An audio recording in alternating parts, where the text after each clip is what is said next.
Hello and welcome to Weird Heat, a show where I, Brian Altano, and my good friend Max Scoville talk about one word for a little bit of time. Yes. We've tried to find a good way of describing the show succinctly, and we have failed numerous times. Mm-hmm. But today we're going to be talking about moving. Yes. The process of taking all of your things and going from one building to a different building for a long period of time, which is called living there. Or some of your things. Sometimes you can't move everything. Yeah, that's a problem. Sometimes you have to move for reasons you're not in control of. Other times you do it, I guess, because you feel like it. Yeah. Sometimes you don't want to be where you are anymore, and sometimes somebody else is like, you can't be here. Brian, do you like to move? Do you like moving houses, going from one place to the next? Is that a fun experience? I think, like most people, I have a very complicated relationship with moving because I went most of my life without moving for as long as I can remember. And then I moved to California. Well, I did a couple moves before then, but when I moved to California, that was the most significant move of my life. But then after that, I feel like I had to move like 4 times in 9-10 years, which is a lot of times to move because every time you do that, you pick up some things and you lose some things in the process. Moving, the actual concept of moving is exciting, but the physical sort of activity of moving sucks. Yeah, I think for the most part, it's sort of like a very painful thing that isn't fun to do, but usually it's a good thing. Mm-hmm. Like usually, at the very least, you get to go to a new place, which is sort of interesting and exciting. Yeah. I fucking hate moving. I hate it so much. I think I have PTSD from moving too much. Really? Yeah. No, I moved a ton as a kid. That's one of those things. Whenever you say that, somebody jumps in there like, "Oh yeah, well my dad was in the army. I was never in the same house for more than 20 minutes." You know, like my dad was Highlander. Yeah, exactly. Like we were time travelers. And then some people also lived in their cars. So obviously the worldviews change. Yes. We moved. So I was born in France. Didn't stay there for too long. I think I moved to the States when I was less than a year old. Mm-hmm. But again, that was the sort of first move before really even aware of it happening. And then I think from that point forward until I was 14, we moved about once every year and a half or so. I lived in Massachusetts for a little while, then moved to, when I was 8, I moved to Connecticut. I moved to towns, which is, that's the real fucker, is when you have to entirely uproot and change your friend group. Mm-hmm. And it totally throws a monkey wrench in developmentally because you don't have a chance to you're just getting the hang of how to have a human relationship with somebody. Yeah, there's a kind of large swath in the early parts of your life, somewhere between, I would say, like 6 and 20. Yeah. Where moving around can really fuck you up. Yeah. And I think it did to me to a certain degree. I moved to California when I was 14, at the beginning of high school, basically. Which I think was for the best. I think that was kind of like, that gave me sort of a chance to almost get away from some bad times I had. But at the same time, like I have really distinct memories of moving when I was a kid. I have a specific memory that makes me think of moving and is like one of the more upsetting things in my. It's like a first world problem, obviously. Mm-hmm. But we moved during Christmas one year, which was really horrible. Like that was just I think I was probably 6 or 7. And we moved and this was really weird. We moved like a few blocks. Like we were living in Cambridge, Massachusetts at the time. It's, kind of city outside Boston. And we moved like, I think it was literally a block away. And I remember having a Lego set that I'd just gotten for Christmas and I hadn't even fully built it. And it was one of those like Technic sets where you can build like 3 different construction things. And it was a bunch of like yellow bricks and like gears and stuff. And I remember having the tray and it was full of all these little tiny important parts and these things that were very precious to me. And I was like, I need to assemble these and I need to build something using these pieces. And we had movers going around the house and like knocking shit over and carrying boxes and moving furniture. And the front door was open. We had a cat that was an inside cat at the time. And I think it got out like 3 times over the course of moving. And I remember distinctly holding this tray of parts, and I don't actually remember if this happened or not, but being utterly terrified that I was going to drop these little tiny gears into a heat register, like a big like grate in the floor. Right. And then the feeling of like getting to this other house and just sort of like not knowing where anything was, and just this feeling of having a bunch of like parts kind of rattling around in this sort of exposed, unprotected box. And it's just, I mean, I feel like that's such a perfect sort of like allegory for what's painful about moving. Yes. Is you lose things, and it's chaos. Things disappear in the process, or you specifically say goodbye to them outright because you know they won't fit where you go. And they don't get a chance to travel with you. I grew up kind of like terrified of the idea of stuff like that because my mom came to America when she was 16, and she came here with like basically one suitcase. So she took everything she ever had in her life. And 16, like when I was 16, I didn't want to go on vacation with my parents because I was like, I have a girlfriend in high school and like things are going really well. And like, if I go away for a week, like what if we break up? Shit like that. Because your worldview is tiny, but you think it's everything. So she came here when she was 16 and she left everything that she had for the first decade and a half of her life. And she packed up two suitcases. She got in a boat and she came to America. And from then on, we could never have a garage sale growing up or anything like that because I'd be like, let's lug a bunch of shit out to the driveway and sell it. My mom would be like, okay. And then we'd go to do that and she'd be like, no, not that. Because she wanted to hold on to stuff. She never became a hoarder or anything like that, but that's how you see that mentality develop is people who don't have a lot of space for stuff suddenly do get that space and they fill it with things and they never want to get rid of it. I was born in Secaucus, New Jersey, and a year later I moved to Italy, and I lived in Italy for the first year and a half, 2 years of my life. I learned to walk there. I learned to talk there. I spoke Italian. And then because my dad got a teaching job there. And then we moved back to Jersey City, New Jersey, where I lived until I was 5. And then I moved to northern New Jersey, where I lived until I was 16, 17. And then I moved to New York City for 5 years, moved back to New Jersey, and then moved to San Francisco. So across the entire country. And when I moved to San Francisco, it was my first like really big significant move. When I moved from New Jersey to New York City, I moved into a dorm room on Lexington Avenue in Manhattan that was basically like a rundown old hotel. My dorm room was the size of whatever bathroom you have in your home. Just picture the smallest room in your home. That's how big my dorm room was. It was a bunk bed with no bottom bunk because that's where you were supposed to put like a chair and a TV and just sit. And so you slept half a foot from the ceiling, and then you had a bathroom and a closet. And that was it. It's so tiny. I can picture it perfectly in my head because it's so small. And I would have to do my painting in it. And my paintings were like 50-inch canvases that I would nail to one side of the wall, wrap around to the bathroom door, and basically mount on the inside of the bathroom and have to paint in a half circle. And when I moved there, I didn't bring much because I didn't have much. Mm-hmm. And I didn't know what to move with because for the first time ever, people who I'd never seen before were going to see who I was. That's such a like a special thing is the first time you have control of your own space. Mm-hmm.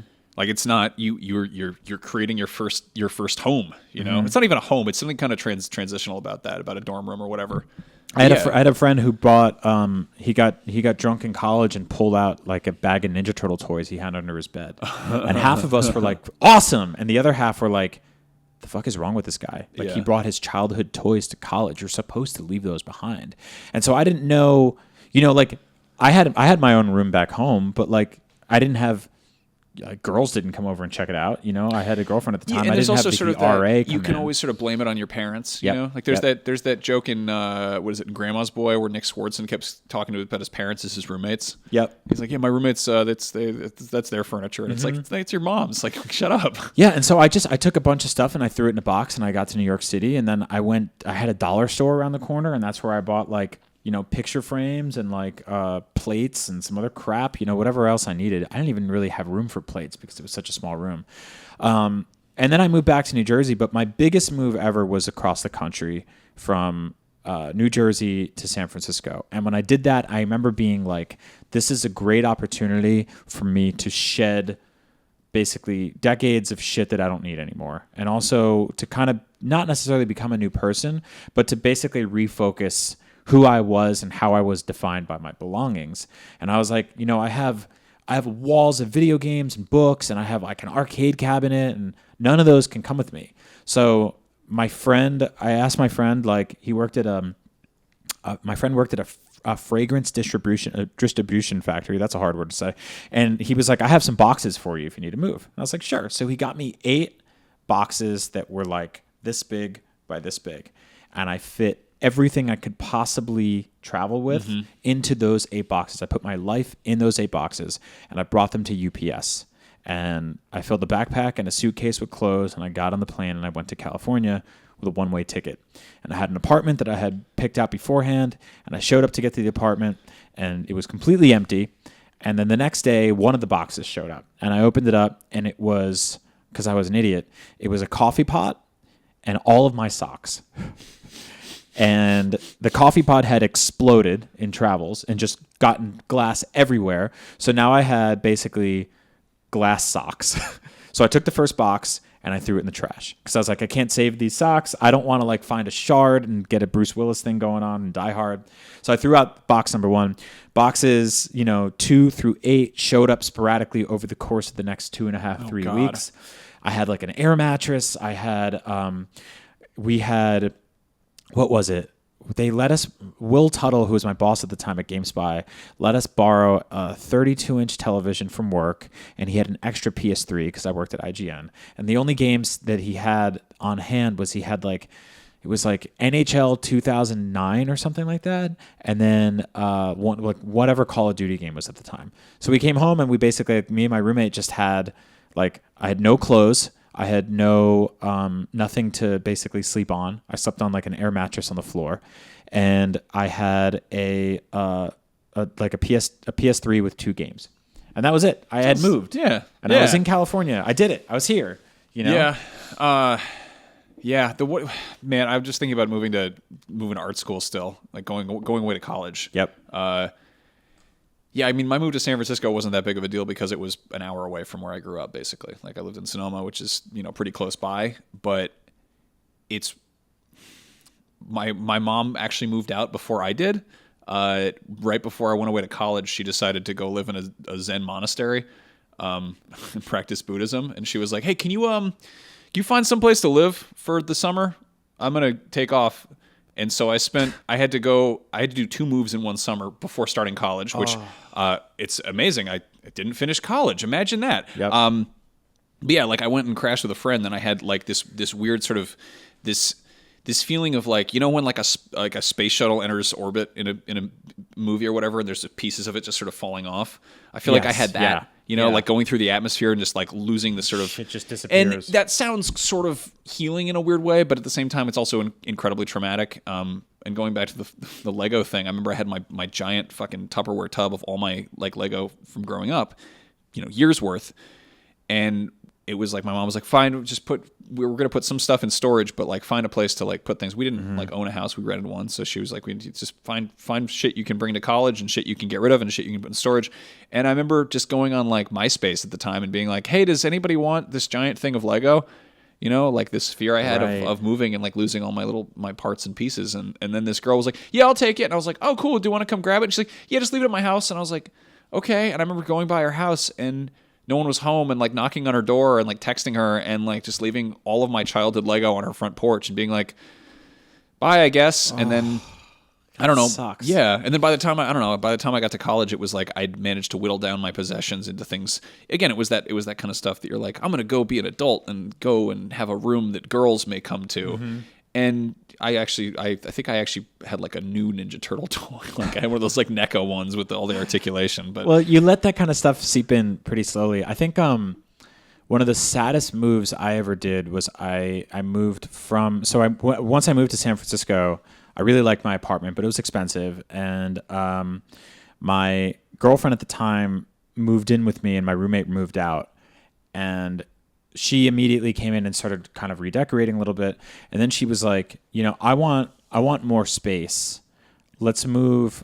I don't even really remember what the reason was. I think we had both identified that the relationship was failing, and we thought that like a change of scenery would help, which a lot of people do. This is like right when we started hanging out. Yeah, right when we started hanging out. And so I moved to Oakland, and I had this weird thing happen where moving somewhere because you want to move there, which is what I did when I moved to San Francisco, and moving somewhere because you hope it would fix something are 2 very different feelings. And I remember moving to Oakland and having this weird sense of impermanence, which is kind of the opposite of what you should get when you go somewhere. Because when you go somewhere, you're like, I want to make this my home. I want to make this cozy. I want to make it my nest, and I want to decorate it with my things. And I want it to feel like I never have to leave this place. Yeah. Which I think a really good home or a good apartment does. And mine feels like that now. But when I moved to Oakland, I remember I went to the hardware store and I bought a bunch of nails, and immediately also bought like putty, and I was like, why did I do that? Because I was telling myself, like, you're going to put holes in these walls, but in a couple of months you're going to fill those holes. Man. And so I hung up a bunch of stuff, and I was like, that's how you make a house a home, right? It's love, and then it's shit. It's like stuff that you put everywhere. So we started putting stuff up everywhere, but I had this sense that this wasn't going to pan out. And it sucked because the apartment was gorgeous. You went there. Yeah. You and I, when we launched the Comedy Button, one of our Kickstarter goals was to basically send out autographed cards. And we actually, it's funny, we shot our first Kickstarter video at your first apartment. Yes. And then at the second apartment, we had to sign did our all backer rewards. You made me do a shot of Malort on the balcony. Yeah. And I had this awesome 20-foot balcony. I put a hammock on it. It felt surreal. It had this picturesque view of San Francisco, which was both awesome, but also constantly reminded that I wasn't there anymore. Long story short, the relationship failed, and on a weekend she wasn't there. She basically said, "Get your shit out." And I got a moving truck, and we had, when you're dating somebody, you buy two of a lot of things. We had 2 couches, we had 2 end tables, we had basically two side tables next to our bed with 2 lamps. And so the moving truck came, and I took one couch and 1 coffee table and 1 lamp. Oh God, like ripping something in half. Yeah, and it's basically like you just cut a life in half. And that was devastating for me. And then a couple weeks later, I realized it was devastating for her too, because she had to come back to an apartment that was 50% of what it used to be. And that person is gone too. God. And I took with me a whole bunch of things that defined me that I had built up throughout the years, and I threw them out. And then I put other stuff in a moving truck, and I moved into this apartment, which was a block away from me. Which was a block away from you, which is just so funny. And you and I were neighbors all of a sudden. I was like, this is fucking awesome. Like, Max is my neighbor. And I started dating somebody new. And then I had a weird thing happen where people would come over and they'd be like, wow, this is like a bachelor pad. Like, you don't really have anything on the wall.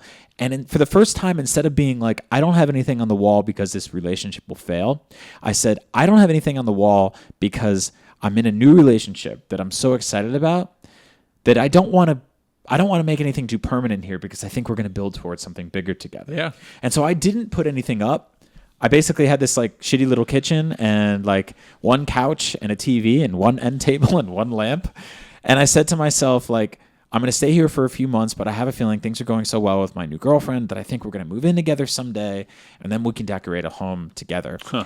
And we did. And so it was exciting. And, like, all of a sudden I lived in this place. It was this temporary housing for 8 months. Yep. And you and I were neighbors, and it was a great time. And then I moved out, and I moved in with my girlfriend, and we got engaged, and then we got married, and now we're having a kid in there, and eventually we'll move somewhere bigger. But life comes at you fast. Yeah, it's weird because it's like there's that ebb and flow of like, this is a good move, this is a bad move, this is a good move, this is a bad move, and they all require the same amount of begrudgingly packing shit into boxes and throwing things away and shedding parts of the space shuttle. Yep. But you always end up somewhere new. It's funny, like my relationship with my fiance, we've lived together for the bulk of it. Like, a lot of people kind of like, you're like, oh, you got to work up to that. This is a big step. We kind of just, it's a San Francisco marriage. You just kind of like, you collide and you're like, well, rent's exorbitant, so like, let's get 1 apartment together. Let's shack up, Yeah, and for those that don't know, that's a saying for basically people who, in your case, is a great thing because you guys loved each other. But some people stay together in relationships for a very long time because moving is so expensive. Yeah. So they're just basically, they're trapped. Yeah. I think we've built something good together though. I met Jen when she was finishing up college, and I was like basically crashing on a friend's. I was effectively homeless for a couple of years. Like, I was just kind of crashing places, and not really having I don't know, when you're not on a lease or anything, it's kind of scary to be sort of like between the cracks like that. And I had shitty part-time jobs or temp work or whatever. And then I met her, and she was moving to San Francisco for grad school, and was like, hey, you want to keep hanging out? And I was like, yeah, I guess. And she let me crash in her dorm room a bunch, and I did. Until one night, apparently her roommate wasn't cool with it, and instead of like telling me that, she told the front desk security guard that. So one night I kind of came home and was like, they were like, you can't go upstairs, and I was like, can I get my phone charger? And then we actually shortly after that found our first apartment together, which was like one of those big old sort of Victorian San Francisco houses that got chopped up and turned into little apartments. I don't think I had never been in that one. You never right? saw that one, thank God. That was one of the most hellish places I've ever lived in Really? like many apartments. Because of the building or because you guys were young? A little bit of both. Little bit of both. It was mostly the building though. We were on the second or third floor. I couldn't even tell. It was like a haunted house.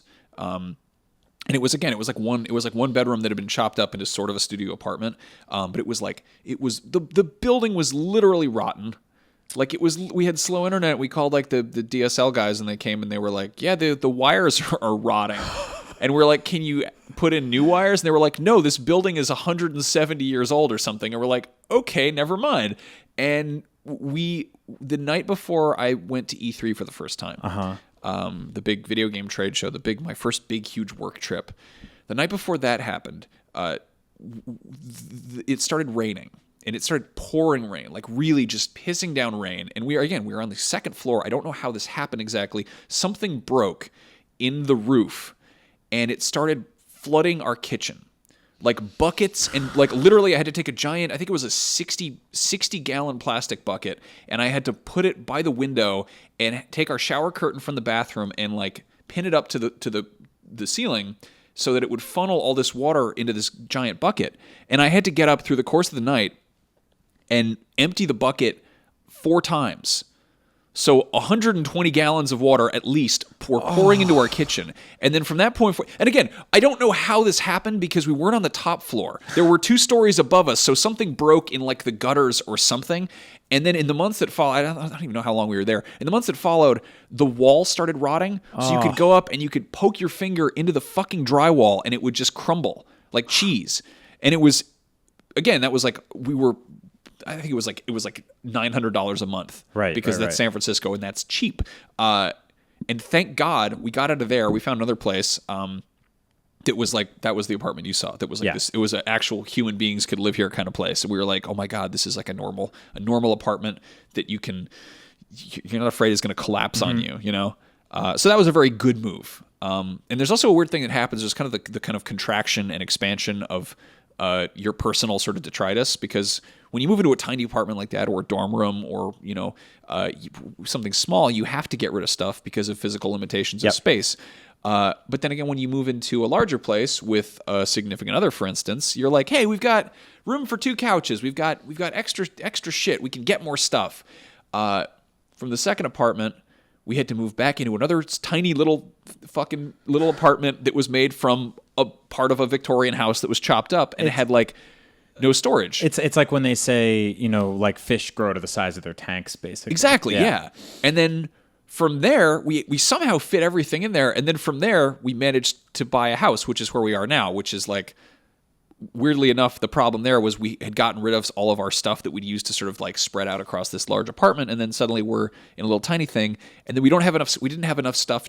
Not stuff. We had way too much stuff. We didn't have like furniture. We didn't have things you use to put in a home to make it feel like people live there. Mm-hmm. So for a while we had like, we had like 1 couch in, we were in like this big living room. And it's a great problem to have. It's like a wonderful, that's something I'm trying to identify as I get older, is not like first world problems, but like, this is a good challenge. It's a good problem. This is a positive scenario that could be improved through actions that I'm taking and annoyed by. But yeah, like to be like, oh, we don't like we're moving, we've got all this crap and all this stuff, and we've got to find places for it to live in the new house, and that's sort of that's the bittersweet part of moving is like you have all your stuff and you've got to reconfigure it. Yeah, well, because I think it's part of it is space, and then part of it is who do I want to be when I get there. Exactly. Yeah, which is kind of scary. Like I think that was That's it's. I mean, we talked about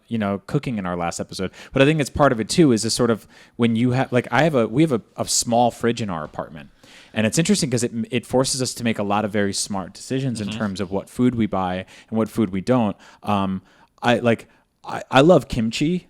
I don't like Costco love kimchi. Yeah. Where I walk in and I'm like, they sell it in things that are a foot and a half tall and a foot and a half wide, and they look like basketballs full of but I don't get those things. But now, like in the place I am now, I get to decide basically what works and what doesn't based on the space I have. And I noticed I did a micro move recently because we have a kid on the way, and that forced us to sort of move within our own confines already. That's that's like a really interesting thing because you didn't move, you reconfigured.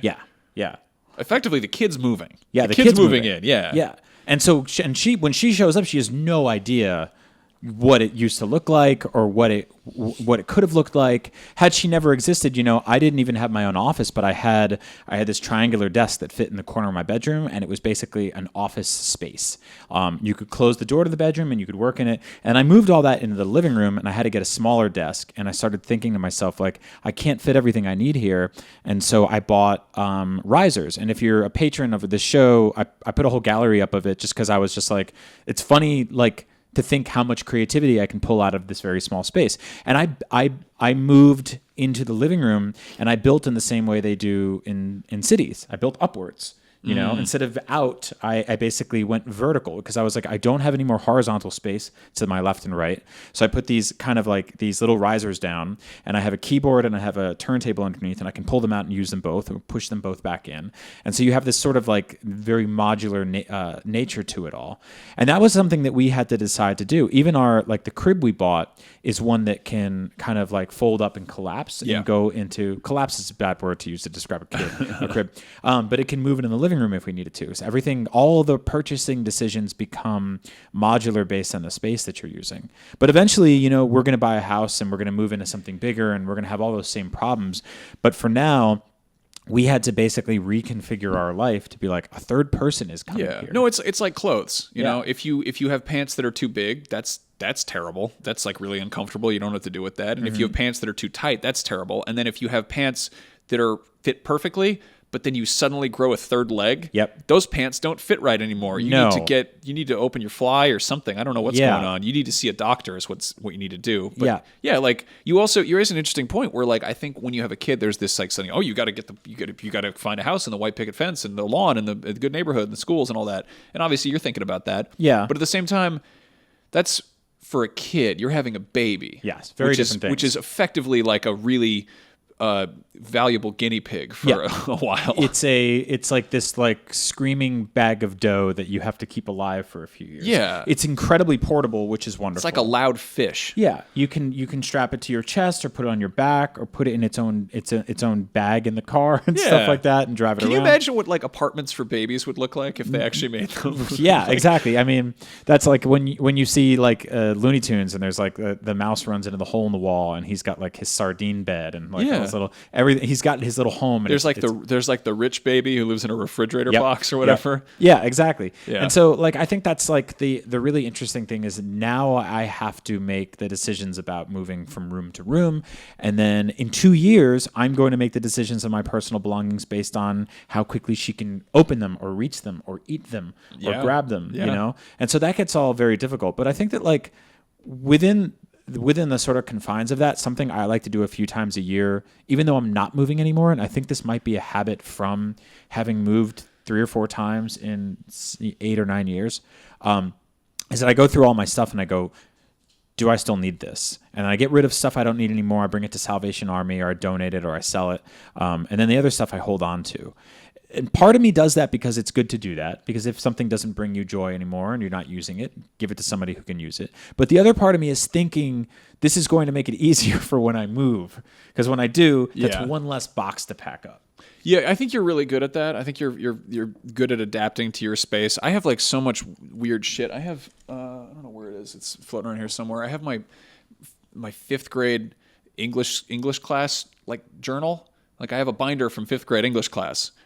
which is like a stupid thing to have when you're 31 years old. Yeah, until you show it to Ryan Reynolds on the red carpet. I got to do that where I like had my book report about Deadpool, and I showed that at the and people were like, why do you have that? Yep. And I was like, well, funny story, single child, only mom. Well, there's a couple of things I've held on to for a very long time because only of that. child, single mom. Yeah. I was thinking about that because my brother moved to New York City about 2 years before I moved to San Francisco.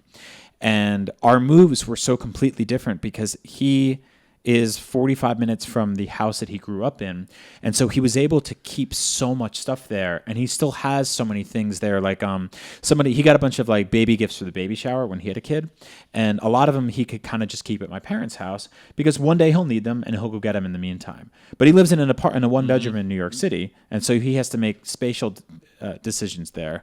But when I moved to San Francisco, I didn't really get to keep one foot into the old world. And every now and then, it's weird. I try to do this every single time I take a plane back to New Jersey. I rummage through my childhood shit and I grab one thing that I didn't have with me and I bring it back. So my move has technically been 9 years long.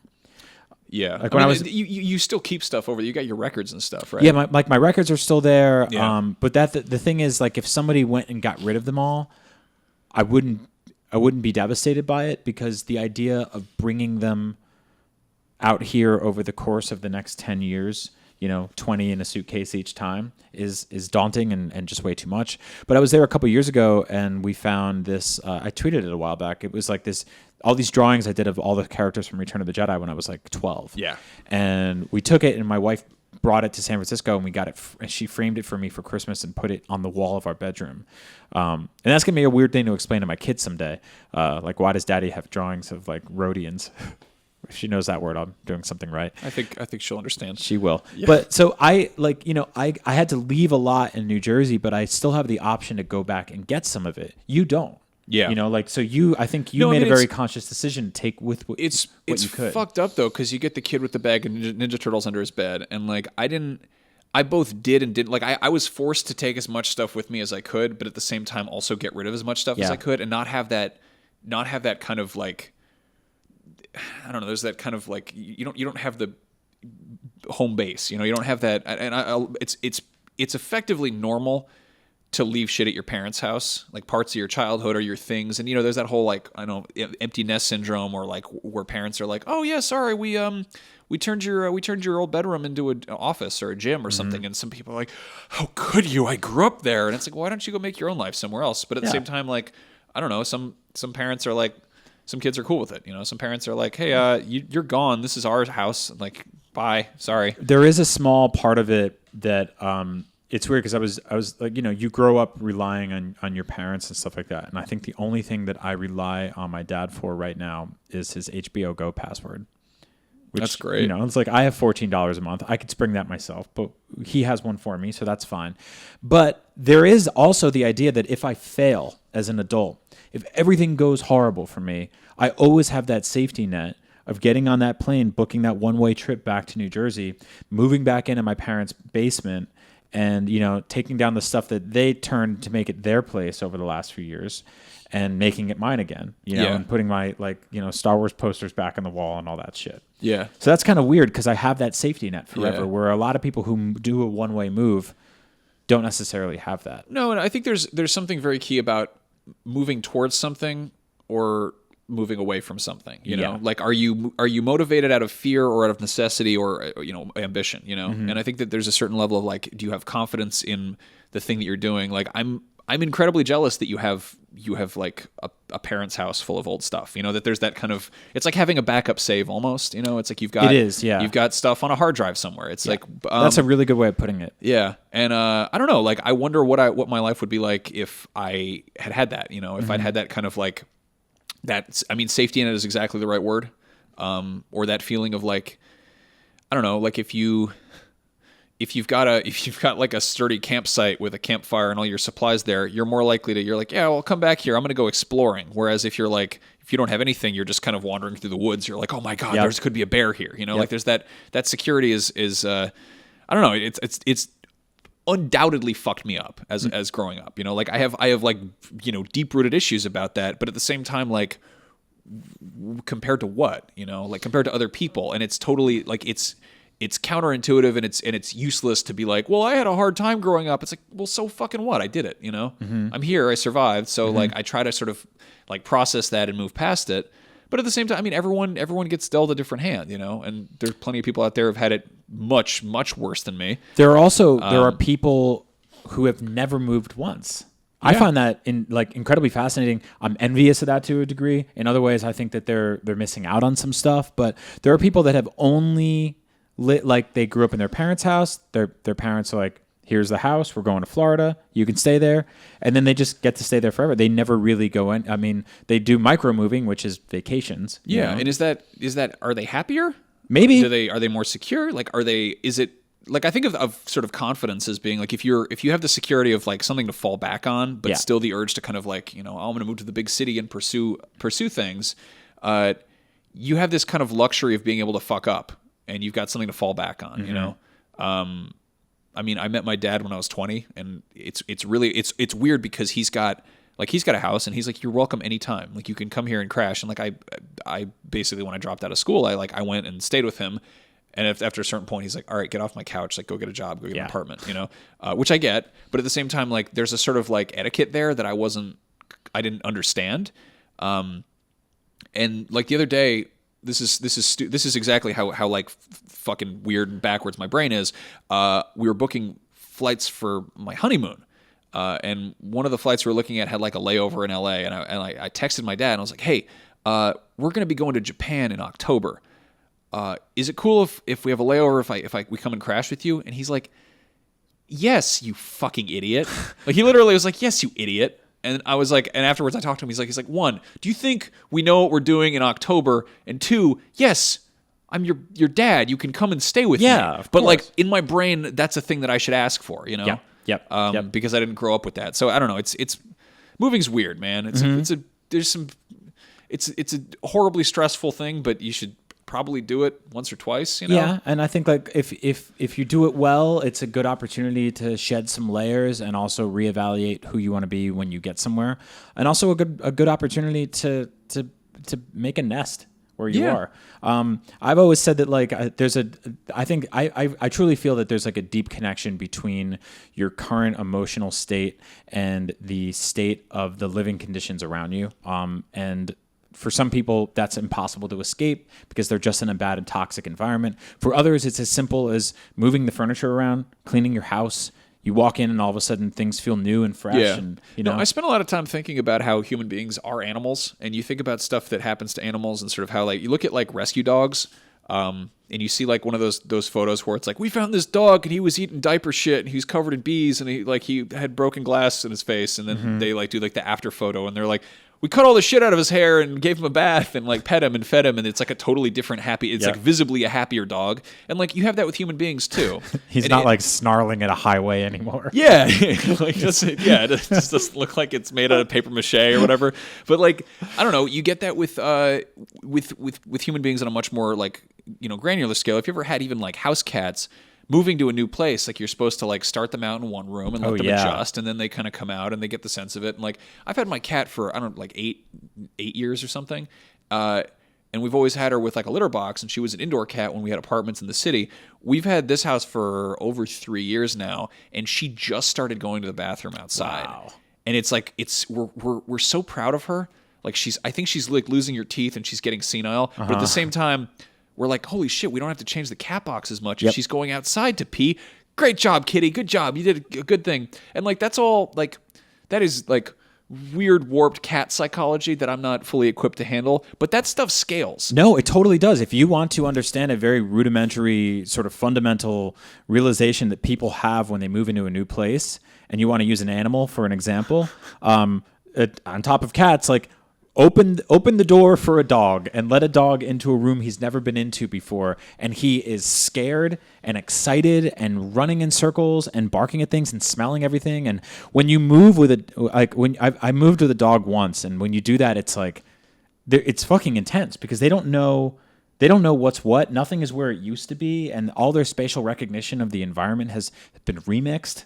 Yeah. You know, like that's the other thing. Like there's that sort of remix aspect of it, is taking everything you have already, arranging it in a different way and being like, remix. Yeah. And the dog's like, what the fuck is that? No, I mean the thing about moving is that there's something in it that is like primordial. Like we were initially a hunter-gatherer species, and then gradually the idea of settling down, you know, like 11,000 years ago, suddenly became like, oh, maybe that makes sense. Maybe we should do that. But at the same time, like, I feel like being sedentary is the root of a lot of problems. You know, yes. I think for a long time people moved in packs, and there'd be a guy who was really good at building like this shed or whatever that they would sleep in the night. You know, the hut. Yeah. And then eventually he was probably like, I don't want to do this.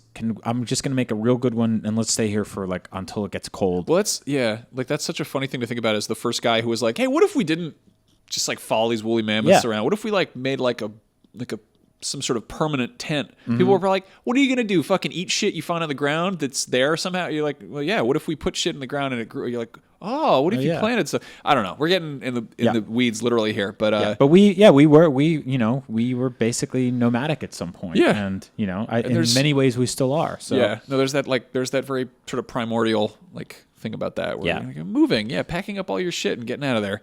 So yeah, tell us about moving. Tell us about your moves. Were they good? Were they bad? Use the comments or write at us. You know how to find us by now. Weird Heat is a show that you can support on Patreon. That is the best way to ensure that we keep doing it for as long as we can, and we really, really love doing it. So thank you so much for listening. So go to patreon.com/weirdheat. You can also get this show on YouTube, where we add, it's a full video show. We put up our full song so you can hear at the beginning and end of every episode. Every episode gets its own specific song. We're also on every podcast platform in the world. You can find us on Facebook. We're on Twitter at Weird Heat, on Instagram at Weird Heat. It's incredibly difficult to cast such a wide net. Where can I find this? Everywhere, inconsistently. Yes. Exactly. So we try to poke in a little bit on all those platforms, but if we're not, just give us a little nudge and be like, use that Instagram more, and we will. Thank you so much for listening to our show, and I hope you enjoyed it, and I hope you don't have to move for a while, because it's kind of a pain in the ass. But Lord. Yes, if you do, maybe try to make the best of it. Be excited. All right. And get rid of those Ninja Turtle toys, except for the really good ones, like the Rappin' Michelangelo. That's a great. That one's good. And the Rat King. He's a cat for a belt. What the fuck is wrong with that guy? Mutagen Man. That guy should move out of the sewer. Guts all floating around his body. Yeah. Good times. Definitely. Mutagen Man. Moving.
Watching the world from up top.